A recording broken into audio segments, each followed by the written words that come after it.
Late Night Health continues. I'm Mark Alyn, and I'm sitting in for Daryl Wayne, who is sitting in for me, and it was very confusing. But I'm going to be here during the next part of our show, the last part of our show. We're going to go to a small town near Aspen, Colorado. We're going to spend some time with Renee Linnell, and apparently we've talked before with your first book, The Burn Zone. This book is called Still on Fire, a memoir. You're young. Why are you writing a memoir?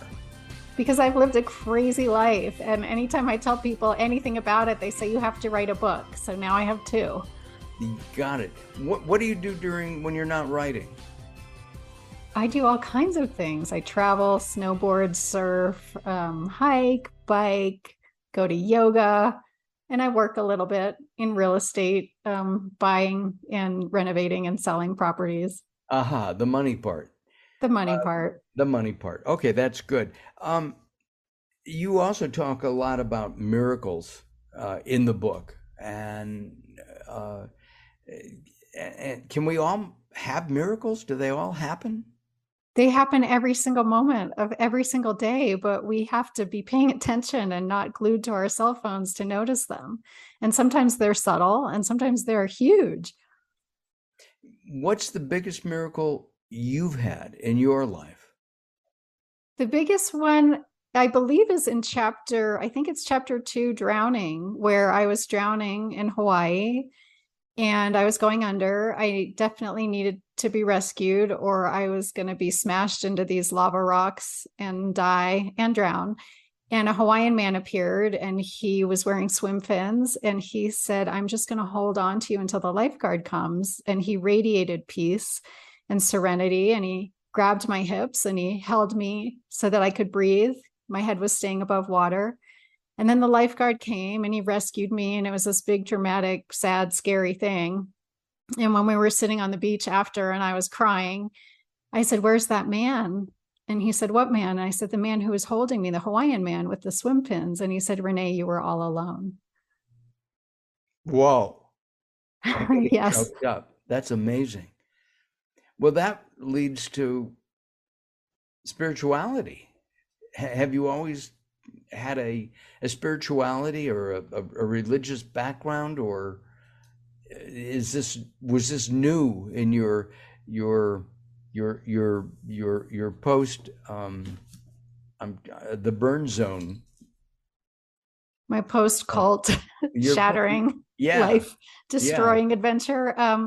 I have always had a strong faith, let's just say, but I was raised Catholic, and when I went to church and all of that, it didn't really resonate with me. I was kind of a bad girl and a wild child, but I was also the weird kid. And, but yes, I always believed in magic and miracles and divine intervention. And I've seen a lot of it throughout my life. And I was also surrounded by death at a young age, losing most of my family before I turned 15, and then my father when I was 15. And so I was always kind of searching for why we're here anyway, which led me to be much more open-minded to the divine. And do you have you're calling it divine, the universe, the spirit. Do you think that we all need to have some belief in something that's bigger than us? And I don't mean somebody that in my case is 6'2". I do. I know for me personally, it makes life so much more magnificent, so much richer to believe that we're not here all alone and that there is a divine plan and that we all always are protected. I mean, just for me, I don't really want to be here if it's just kind of me in a human form working all day and trying to pay the bills and crap happens and victimy, and that's not real fun. When I imagine that we're all on this magnificent adventure being protected by the divine and we're always guided, it's so much more fun. It is, but then you hear about or read about 3-year-old kids who have cancer or have brain problems.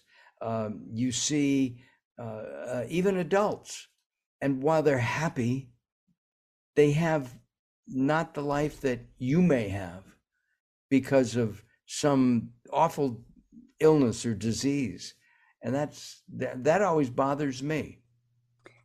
And I understand what you're saying. And again, I guess it's how we make peace inside our own minds, right? And when I look at that, or even when I see an animal hit on the side of the road, Yeah. in order to feel better, I believe that it's all part of a divine plan and that our souls sign up for certain experiences to learn and to grow and to teach those around us. Again, I don't know that that's real, but it sure makes me feel better about the suffering that I see. So that before coming into this existence, you say, okay, it's all right. I'll take cancer. I'll get it at 18. I mean, is like that. I mean, that's not free will, or is it? Well, or, a theory could be I've lived so many lives in a really healthy body and never had compassion for anybody who had sickness. I took my body for granted. I criticized it all the time. I treated it terribly. So now maybe I'll try an incarnation where at 18 I get cancer and I see what that feels like. I don't know. Of course I don't know. And the more I think I know, the more I realize I don't know. But again, as I said, it makes life on this planet a lot easier believing that we signed up for it on a soul level for some reason. Do you want to know? I did.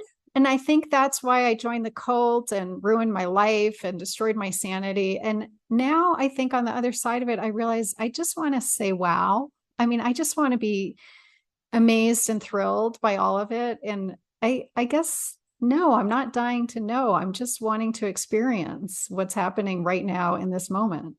Our guest is Renee Linnell. The book is still on fire, a memoir. I think that you should have waited another 20 years. I'm sorry, you're young. And you had a life packed with all kinds of things, the cult, sex, relationships, good, bad, all over the place. What drives Renee today? After all those icky bad things, what makes Renee today? Because you're Renee today in the 21st century, the year 2022, is probably different than Renee from 2010? Renee today is different from Renee 3 weeks ago, honestly. And that's a huge question you asked me. What drives me? I would say it's the pursuit of joy and happiness and trying to be more and more present in the moment, trying to be less serious, less concerned with my to-do list, less worried, trying not to look out into the world and see what the media is bombarding me with and be afraid and angry and mean. And so I think I'm always going within and trying to figure out, well, how can I be kinder and how can I be happier and how can I have more deep joy even on the days that I feel despair? And I love loving. And so the happier I am, the more loving I am and the kinder I am. And then I go out into the world and I see it reflected back. And I guess that's kind of my mission, is to keep refining that. So during the next segment, in just a little bit, you'll tell us a joke and make us all laugh. I can't wait, because happiness Okay. and joy are really good. What about things like that are happening in the world, politics today, the divisiveness in this country? Should we just forget about all that crap? I think there are those of us who really have a divine mission to make changes in those arenas. And for those of us who feel such a strong calling to make those changes, we can't ignore that crap. But for those of us who realize we can't really make a difference in those arenas, I do highly recommend ignoring that crap, because it's so easy to watch it and to start hating each other. And hate just destroys us from the inside out. It's like acid inside our veins. And we're born to love. We really are. We love loving. And so I think it's much easier to love each other when we're not constantly allowing messages of hate each other, hate each other, hate each other, fear each other, fear each other, to, to saturate our attention. Well, I believe that everybody, even one person, can make a difference in politics or in life.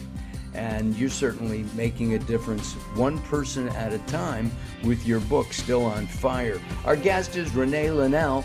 I'm Mark Alyn. We're going to take some time out. We'll be back in just a couple moments. Be sure to join us at latenighthealth.com. That's latenighthealth.com. We'll have a link to Renee, and there'll be an article and even a pretty picture of Renee on Late Night Health. All right, don't go away as Late Night Health continues.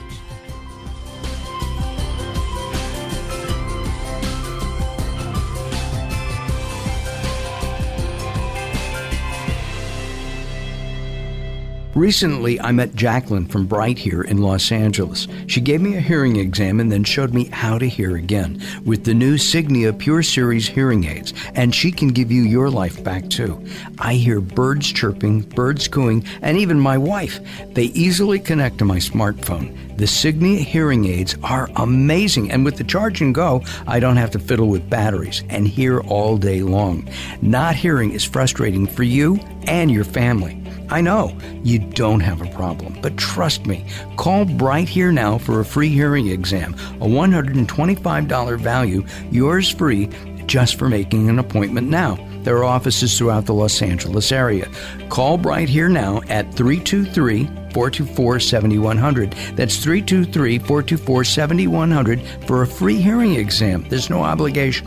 Call now, 323-424-7100, or visit them on the web at brighthere.com.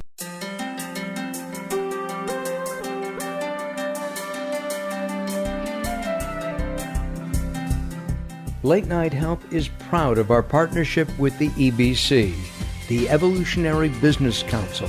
Check them out at ebcouncil.com. You're listening to Late Night Health with Mark Alyn. The show continues in a moment.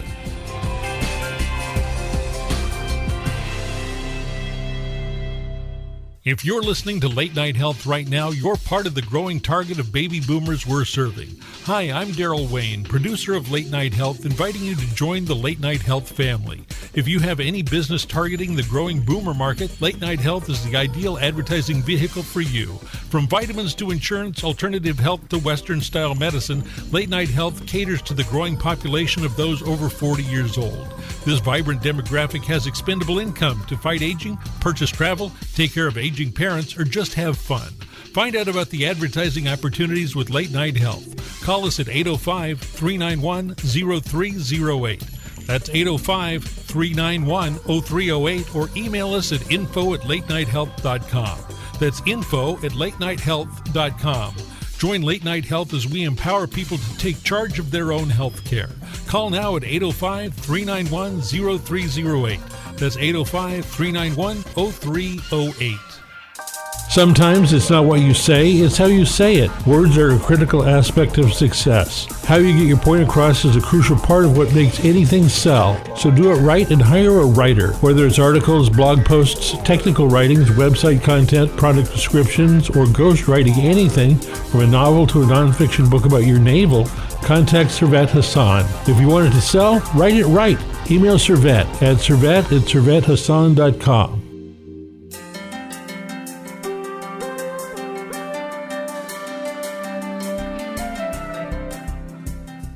Late Night Health continues. I'm Mark Alyn. Our guest is Renee Linnell.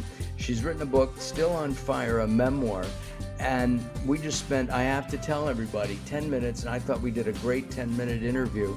I forgot to hit the record button, and that is why Daryl Wayne is so valuable to me, because he does not forget to do things like that. So we're going to talk again. Thank you for hanging with us, Renee. Oh, it's my pleasure. You said something, when I told you, oops, I goofed. You said, I guess you don't believe in coincidences. Is that it? That everything is for a reason? Yes, I said everything happens for a reason, and apparently there is something that was meant to come through us that didn't on that recording, and so let's see if it does now. Got it. Now, when I do interviews, I don't I don't always remember what I ask or say. I mean, I've done so many interviews over the years. Um, how do you how do you know what we should talk about now, or don't you? We just go for it? We just keep doing what we're doing and we see what comes out and we trust that it's the Okay. right thing.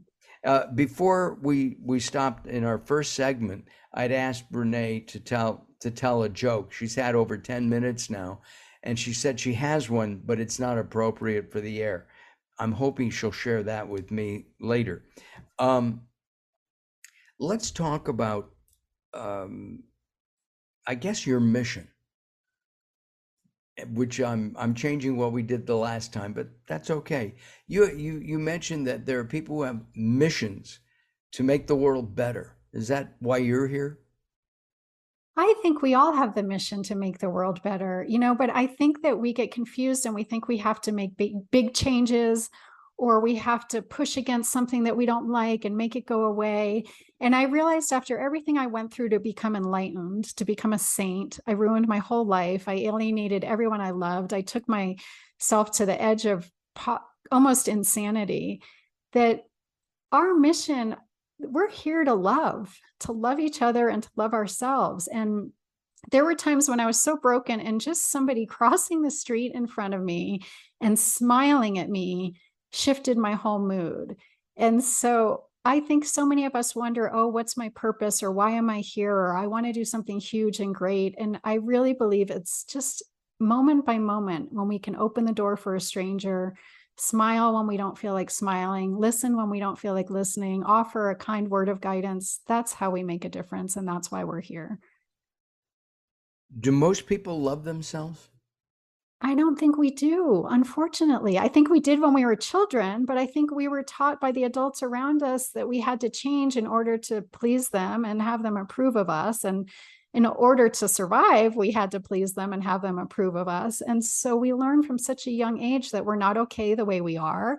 And then we're bombarded by messaging from the media that says we're not okay the way we are, so that we'll buy their products. And so I think most of us, too many of us, walk around thinking that we're just terribly flawed. We're not okay. We have to change to be loved, to be worthy. And it's just not true. Yeah, we don't need deodorant.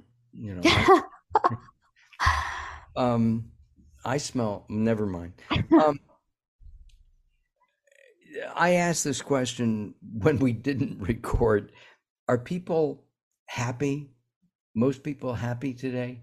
You seem to be extraordinarily happy. You admit, I look at you and I'm happy. You got such a great smile right now.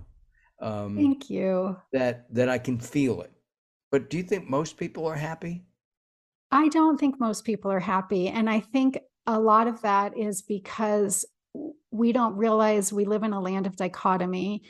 We're supposed to experience the opposites. 50% of the time, we're not going to be feeling all the high, happy emotions. We'll be feeling the lower, darker emotions. And then we think something's wrong with us. And so what you see in my face is joy, this incredible gratitude for being alive after taking myself to the point of not wanting to be here anymore. And so even on days of deep despair or anger or anguish or lethargy or what pessimism, I have this underlying current of joy because of the gratitude of still being here. We talked also about the cult, and I think that's an important part of your life.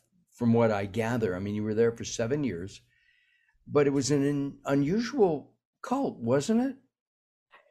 It was a Buddhist cult, but she believed that we should use our career as our spiritual practice. So she had me do things like get a black belt in karate, quit dancing and become a computer programmer, get an MBA from NYU Stern. And then she wanted me to make $10 million after taxes and obviously give it back to the cult. It was a very unusual cult. Yeah, but you had some positive things from that. I mean, I think it's like any toxic relationship where you lose yourself so completely, you get so filled up with self-doubt, you don't trust your own intuition, and you defer to the person you're giving your power to. But if we're honest, we look back and we go, well, those are the crucibles within which we were able to transform and eventually, hopefully, learn to love ourselves and get out of them. Does that relationship, with a cult, would that be with people as well? You can have a relationship with somebody, and there's good and bad in it, and then you move on. Yes. And I think too many of us, going back to that self-love happiness thing, we think that something outside of ourselves will bring us that feeling of love or worth or happiness. And too many of us get into situations with other people where we want them to provide all of that. And we stick in these unhealthy relationships because we're scared to be alone, or we believe what they're telling us, that we're not okay, we can't be on our own. And that's the whole giving our power away thing, right? And not believing in ourselves. We don't have enough time to talk about giving away power. I think that's a real important issue, and we'll do that the next time we talk. You told us earlier you were raised Catholic, but became Buddhist. Do you have a religion today, or is it just love and happiness? And kindness. My religion is kindness, love, gratitude, happiness, faith, and kindness. Yes. And gosh, can you imagine if we could do the things we loved, we'd be happy more of the time. And when we're happy, we're kinder more of the time. And when we're kinder, we make this world a better place. So it really starts with loving ourselves and giving ourselves permission to do the things that bring us joy. What about the saying, be careful what you wish for? Somebody says, I want to get an MBA from NYU.